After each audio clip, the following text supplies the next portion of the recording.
Fui humilhada, sabotada e tive meu trabalho roubado no meu primeiro emprego como engenheira. Mas documentei tudo em segredo. Virei o jogo na frente da diretoria, derrubei meus sabotadores e hoje tenho minha própria startup milionária. Sabe quando você assiste filmes de superação e pensa, isso nunca aconteceria comigo? Pois é, eu também pensava assim. Até que a vida resolveu me jogar no meio de uma novela corporativa cheia de sabotagens, humilhações e uma vingança que eu nem sabia que seria capaz de planejar. Eu sou a Emily Carter, 24 anos, recém-formada em engenharia de software na Universidade de Michigan.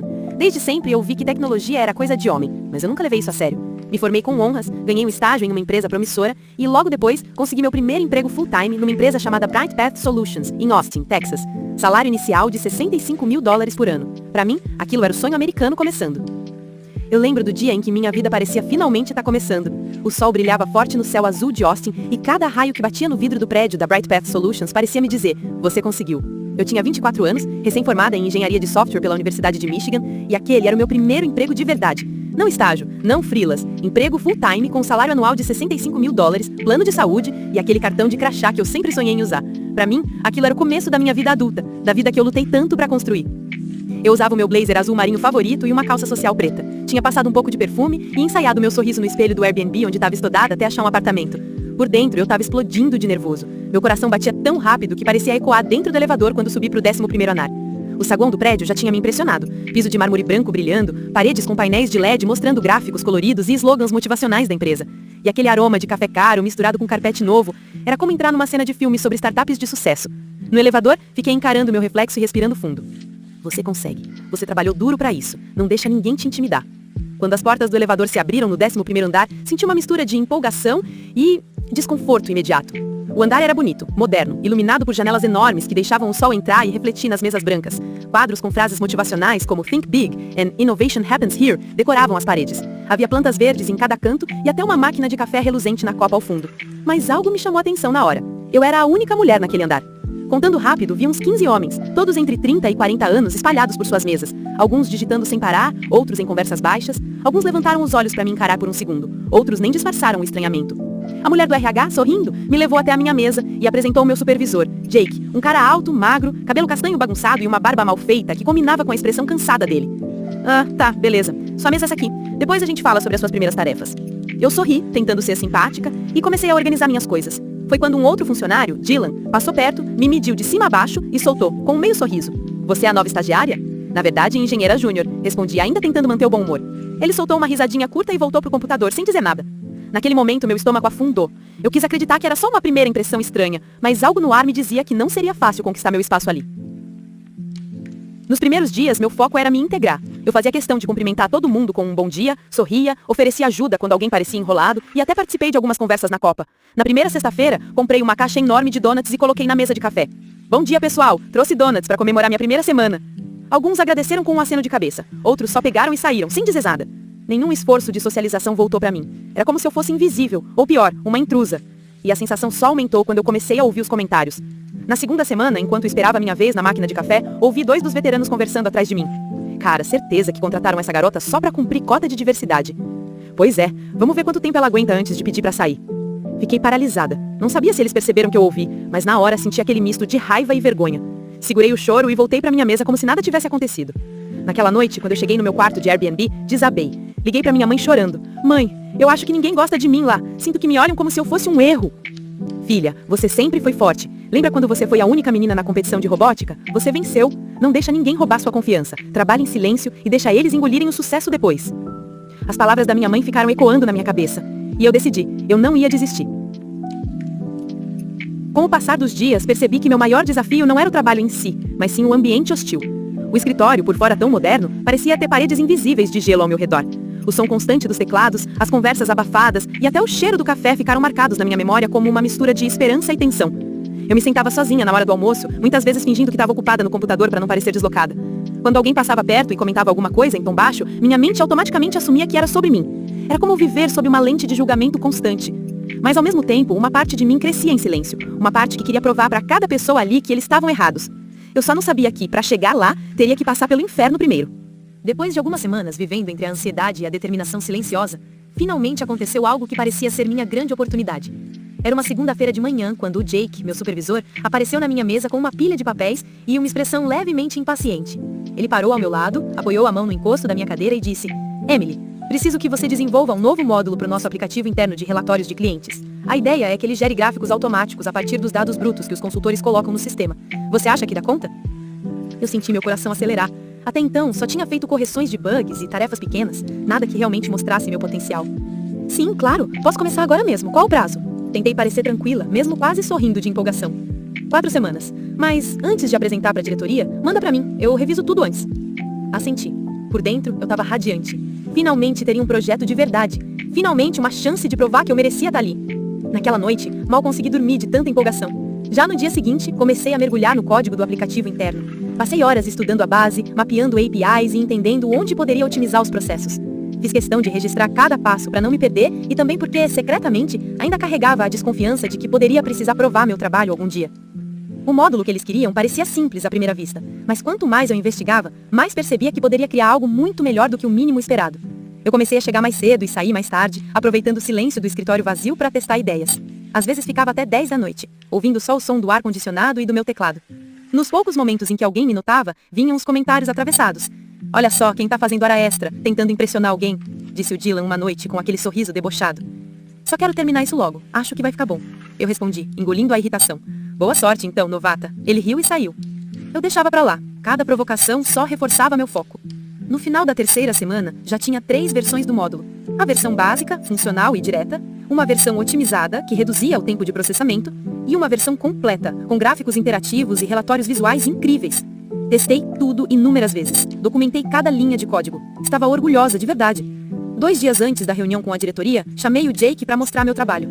Ele chegou na minha mesa com uma caneca de café e aquele olhar meio desinteressado. Então, o que você fez? Abri o notebook e mostrei as 3 versões, explicando cada detalhe, os testes, os resultados e as otimizações que implementei. Olha, aqui na versão final eu consegui reduzir o tempo de geração de relatório em 40% e ainda incluí gráficos dinâmicos que facilitam a análise visual. Eu acho que a diretoria vai gostar. Jake olhou por uns segundos, rolando o mouse sem muito interesse. Tá, parece bom. Deixa comigo que eu apresento na reunião. Eu queria que eu... Ele interrompeu com uma risada baixa. Não precisa, é só uma atualização pequena, eu cuido disso. Algo no meu peito apertou, mas eu engoli. Bom, talvez ele só queira simplificar. Confia, Emily. Chegou a sexta-feira da 4ª semana. Era o dia da apresentação para o Mr. Henderson, nosso gerente de TI, e alguns líderes da BrightPath. A reunião seria na sala de conferências principal, uma sala grande, com mesa oval, janelas que exibiam o skyline de Austin e uma TV enorme para as apresentações. Quando vi Jake e alguns colegas indo para a sala, senti o coração acelerar. Ele não falou nada comigo, nem olhou. Eu fiquei na minha mesa, inquieta, até que a curiosidade falou mais alto. Caminhei até a copa e, discretamente, fiquei perto da porta semi-aberta da sala. Eu conseguia ouvir a voz dele. Então, eu implementei um novo módulo de relatórios automáticos, que gera gráficos a partir dos dados brutos que os consultores colocam no sistema. Fazia 3 versões e acabei ficando com a otimizada, que reduz o tempo de processamento em 40%. Eu congelei. Cada palavra saía da boca dele como uma facada.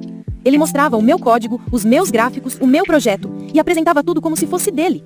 Foi um desafio, mas acho que consegui entregar algo eficiente e bem estruturado. Eu senti o meu estômago embrulhar, minhas mãos começaram a tremer. No final da apresentação, ouvi o Mr. Henderson dizer: excelente trabalho, Jake. É exatamente isso que precisamos. Vamos te dar um bônus por isso. Senti meu coração despencar. Voltei para minha mesa como se estivesse em transe. Tentei manter a expressão neutra até o fim do expediente, mas por dentro estava em pedaços. Quando o escritório esvaziou, corri para o banheiro, me tranquei numa cabine e chorei em silêncio. Eu me senti roubada, humilhada, invisível. Todo o esforço, cada noite mal dormida, cada hora extra, tudo levado por outra pessoa. Naquela noite liguei para minha melhor amiga, Samantha, ainda chorando. Sam, ele roubou meu trabalho. Eu fiz tudo, cada linha de código, e ele ganhou um bônus por isso. Sam, isso é absurdo. Você tem provas? Tenho cada commit, cada versão salva, cada e-mail com timestamp. Mas se eu falar alguma coisa agora, vão dizer que eu tô inventando drama, porque eu sou a única mulher aqui. Então guarda tudo, se protege. Uma hora você vai precisar disso. E naquele momento, algo mudou em mim. A dor deu lugar a uma chama silenciosa. Eu prometi pra mim mesma. Nunca mais iam me pegar desprevenida. Depois da reunião em que o Jake roubou meu trabalho e ainda ganhou um bônus por isso, algo dentro de mim quebrou. E outra coisa nasceu. Naquela sexta-feira à noite, cheguei no meu quarto de Airbnb em Austin me sentindo vazia. Eu larguei minha bolsa no chão e sentei na cama olhando pro nada, enquanto as luzes da cidade entravam pela janela. Passei uns bons minutos assim, até perceber que ainda estava com raiva, mas agora era uma raiva diferente. Não era mais só tristeza e frustração, era uma raiva focada, que queimava em silêncio. Naquele momento, eu entendi que precisava mudar a forma como lidava com aquele ambiente. Eu não podia mais ser ingênua. No sábado, comprei um HD externo e comecei a montar meu cofre digital. Passei horas organizando. Commits do Git com o meu nome e data de cada alteração no código do módulo, prints de e-mails em que Jake me passava as tarefas, mostrando claramente que o projeto era meu, cópias das apresentações e arquivos originais salvos com timestamps, mensagens de Slack em que ele reconhecia meu trabalho de forma informal. Enquanto organizava tudo, percebi uma coisa. Eu não estava apenas juntando provas, eu estava me protegendo. Eu sabia que naquele ambiente, se eu enfrentasse alguém sem nada sólido, iam me pintar como dramática, sensível ou incompetente. No fundo, eu estava plantando as sementes de algo maior, mesmo sem ter total consciência ainda. Na semana seguinte, voltei para o escritório com uma nova mentalidade. Não tentei mais agradar ninguém. Parei de tentar puxar conversa ou me enturmar na copa. Minha prioridade agora era observar e aprender. E foi aí que comecei a perceber coisas que antes passavam despercebidas. Na terça-feira, cheguei um pouco mais cedo e vi Dylan na minha mesa, mexendo no meu notebook. Oi, posso ajudar em alguma coisa? Perguntei, tentando soar casual. Ele se virou, meio surpreso. Ah, só tava vendo se seu monitor já tava funcionando direito. O Jake comentou que tava com problema. Mentira, eu nunca tive problema no monitor. Depois desse dia, comecei a notar padrões estranhos. Meu acesso a certas pastas sumia sem explicação. Alguns arquivos que eu tinha salvo desapareciam do servidor. Meu computador travava em momentos aleatórios. Não era coincidência. Estavam tentando me sabotar. Com cada suspeita, eu ficava mais atenta. Comecei a tirar print de toda a configuração que eu fazia, salvar cópias offline do meu trabalho, usar o meu próprio pendrive criptografado para versões mais importantes e enviar e-mails a mim mesma com registros de alterações. E principalmente, aprendi a manter a calma. Se eles queriam me ver surtando, iam se decepcionar. Enquanto por fora eu continuava focada e silenciosa, por dentro eu estava construindo um arsenal de provas. A primeira mini vitória. No final de março, encontrei um erro crítico em um dos sistemas da empresa. Era uma falha que poderia gerar prejuízos de mais de $200 mil se um cliente grande percebesse. Antes, eu teria reportado ao Jake, mas dessa vez, eu fui direto ao gerente e ao CTO. Mandei um e-mail formal, anexando prints, explicações e minha solução já implementada, tudo com data e hora. No dia seguinte, quando cheguei, notei os olhares diferentes. Mr. Henderson veio até minha mesa. Bem trabalho, Emily. Você salvou a gente de uma dor de cabeça enorme. Eu só sorri e agradeci. No fundo, aquela era a minha primeira vitória silenciosa. Agora eles sabiam que eu não era invisível. Mesmo com essa pequena conquista, a pressão diária era desgastante. Eu chegava em casa exausta, não só pelo trabalho, mas por ter que viver em alerta constante. Cada risadinha na copa parecia sobre mim. Cada olhada de canto de olho parecia um julgamento. Eu escrevia em um diário todas as noites, registrando sentimentos e detalhes do dia. Às vezes, relendo, eu me perguntava se eu estava ficando paranoica, mas no fundo sabia que não. Algo estava acontecendo nos bastidores, e eu precisava estar preparada para quando a próxima tentativa de sabotagem viesse. E eu sentia, com uma estranha mistura de medo e adrenalina, que ela viria em breve. Foi nessa época que a ideia começou a tomar forma na minha cabeça. Não um plano completo ainda, mas uma certeza. Eu não ia só sobreviver, eu ia vencer. Eles tinham rido de mim, tinham me humilhado, tinham roubado meu trabalho, mas a vida tem um jeito engraçado de dar voltas quando você aprende a esperar e se preparar. A partir daquele momento, meu objetivo não era mais só manter meu emprego. Meu objetivo era transformar cada humilhação em munição. Eu sempre ouvi que, às vezes, o universo parece testar até onde você aguenta antes de abrir uma porta. Na Brightpath, eu estava vivendo esse teste todos os dias. E foi numa terça-feira nublada que a primeira oportunidade real de mudança apareceu. Naquele dia, o escritório estava mais movimentado que o normal. Havia visitantes e notei pelo crachá deles que eram investidores. A Brightpath estava tentando expandir sua área de softwares corporativos e o CEO queria apresentar alguns projetos para impressionar os potenciais parceiros. Quando vi Jake e os outros veteranos correndo com apresentações e protótipos, senti aquele aperto familiar no peito. Será que vão roubar algo meu de novo? Mas para minha surpresa, o Jake nem sequer falou comigo sobre a reunião. Talvez porque ele ainda estava saboreando o bônus de último roubo. Foi então que aconteceu algo inesperado. Eu estava na copa, enchendo minha garrafa de água, quando um dos visitantes entrou para pegar café. Era um homem elegante, na faixa dos 50 anos, cabelo grisalho bem cortado, terno cinza claro e um sorriso amigável. Bom dia, você trabalha aqui? Ele perguntou enquanto tentava decifrar a máquina de café. Sim, engenheira de software. Quer ajuda com a máquina? Por favor, eu sempre apanho dessas coisas. Mostrei como escolher o café e ele riu, agradecendo. Sou Richard Coleman, parceiro investidor da Coleman Ventures. Estamos avaliando algumas startups e softwares corporativos para expansão. Meu coração deu um salto. Eu sabia quem ele era. Richard Coleman era famoso no setor, conhecido por transformar empresas pequenas em gigantes. Prazer, Emily Carter. Tentei soar confiante. Por algum motivo, talvez pelo meu jeito calmo, ele puxou conversa. Então você faz parte da equipe técnica. O que acha daqui? Eu congelei por um segundo. Se fosse sincera demais, poderia me queimar. Mas mentir também não era uma opção, então escolhi as palavras com cuidado. Eu aprendi muito aqui. É um ambiente desafiador, mas acredito que poderia ser melhor aproveitado. Interessante. E você, especificamente, trabalha com o quê? Expliquei brevemente sobre os meus módulos, otimizações e como eu vinha criando soluções para melhorar relatórios e análise de dados. Ele pareceu surpreso. Você desenvolveu isso sozinha? Sim, alguns projetos em equipe, mas esse módulo específico foi meu. Antes que a conversa pudesse ir mais longe, Jake entrou na copa com 2 cafés na mão e travou ao nos ver conversando. Sr. Coleman, está tudo bem? Podemos ir para a sala de reunião. Richard sorriu para mim e disse: Prazer em conhecer você, Emily. Continue fazendo o que faz. Jovens assim são o futuro dessas empresas. E saiu. Depois que eles foram embora, Jake passou pela minha mesa mais tarde e falou em tom baixo. Olha, é melhor tomar cuidado com o que você fala por aí. Você tá aqui para trabalhar, não para fazer política. Eu engoli seco e apenas assenti.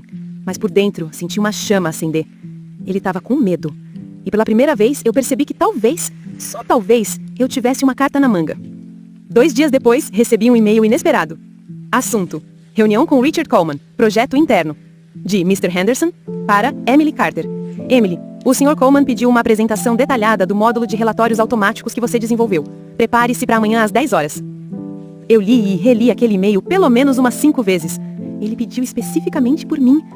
Eu passei a noite inteira preparando uma apresentação impecável. Slides limpos, métricas de desempenho, gráficos comparativos e até uma demonstração em tempo real. No dia seguinte, às 10 horas em ponto, entrei na sala de reuniões com o meu notebook e respirei fundo. Richard Coleman estava lá, junto com Mr. Henderson e mais 2 gerentes. Emily, que bom vê-la de novo. Tô curioso para ver o que você criou. E eu mostrei. Tudo.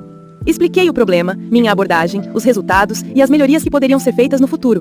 Falei com clareza, confiança e paixão. Tudo aquilo que eu nunca tive a chance de demonstrar porque alguém sempre falava por mim.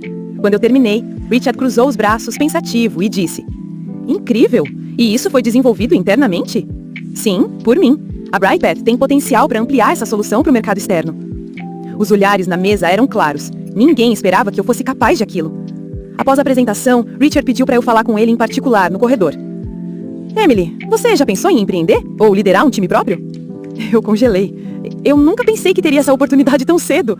Você tem talento, visão e uma energia que me lembra empreendedores que eu já apoiei. Eu quero conversar mais sobre isso, mas primeiro, foque em mostrar o seu valor aqui. A Brightpath pode ser só o começo. Naquele momento, algo clicou na minha mente. Até então, o meu objetivo era só sobreviver naquele ambiente hostil. Mas agora, percebi que poderia vencer. E mais, poderia fazer com que todos que me humilharam se arrependessem. A virada estava começando. Depois do encontro com Richard Coleman, algo mudou dentro de mim. Eu não era mais a garota nervosa tentando se encaixar.